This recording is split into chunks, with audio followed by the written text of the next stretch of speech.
किसकी जीत, किसकी हार, अब की बार किसकी सरकार। 10 मार्च सुबह से लगातार पल पल के अपडेट दिन भर सिर्फ यूपी तक पर।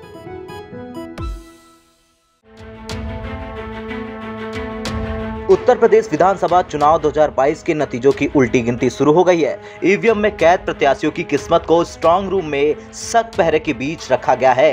हालांकि बरेली के परसा खेड़ा में मौजूद वेयर हाउस के बाहर तब हड़कंप मच गया जब कूड़े की गाड़ी में बैलेट पेपर से भरी 3 संदूकें मिली। दरअसल इसमें ही सभी ईवीएम और बैलेट पेपर रखे गए हैं और यही 10 मार्च को मतगणना होनी है।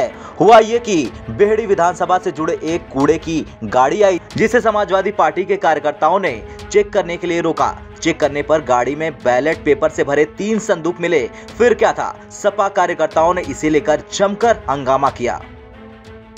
मामले की सूचना मिलते ही बेहड़ी से सपा प्रत्याशी अताउर रहमान समेत कई सपा नेता मौके पर पहुंच गए और नारेबाजी करने लगे। सपा ने मामले की शिकायत चुनाव आयोग से की और इसे बीजेपी की साजिश करार दिया।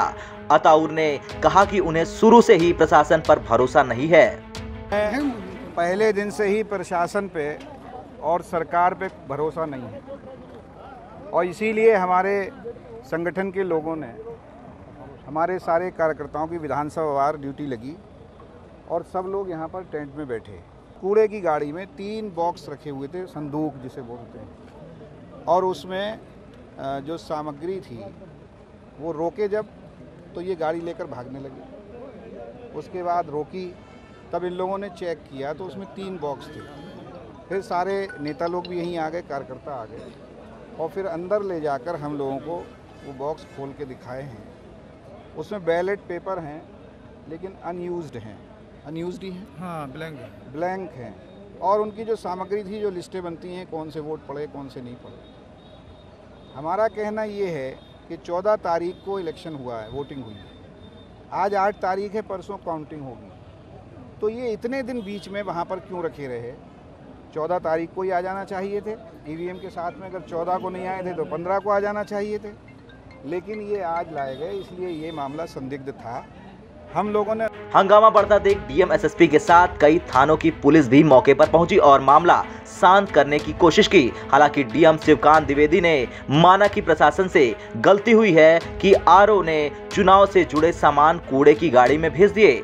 मामला देखिए ऐसा था, वो गलती कर दी आरओ ने, थोड़ी मिस्टेक कि भरमबस जो है वो कुछ इलेक्शन से संबंधित स्टेशनरी और खाली बाग सुला रही थी।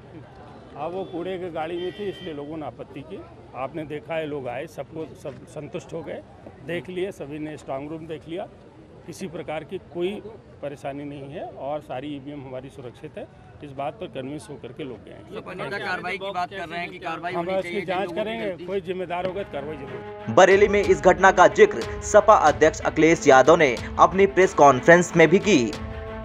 बरेली में एक स्ट्रॉन्ग रूम से बाहर नगर पालिका की कचड़े की गाड़ी में, जिसका नंबर यूपी 25 DT 9166 में 3 बक्से सील पकड़े गए।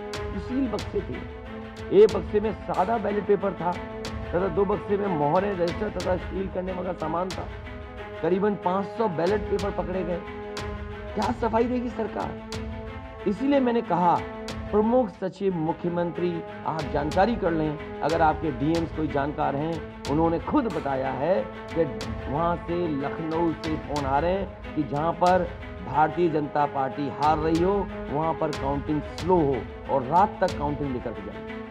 यूपी में कल काउंटिंग होनी है, उससे पहले सपा ईवीएम का मुद्दा उठा रही है। अखिलेश ने ईवीएम में गड़बड़ी की आशंका भी जताई है, वहीं बीजेपी इसे बौखलाहट बता रही है। हालांकि 10 मार्च को पता चल ही जाएगा कि यूपी की जनता कमल खिला रही है या साइकिल पर सवारी करने के लिए तैयार है। ब्यूरो रिपोर्ट, यूपी तक।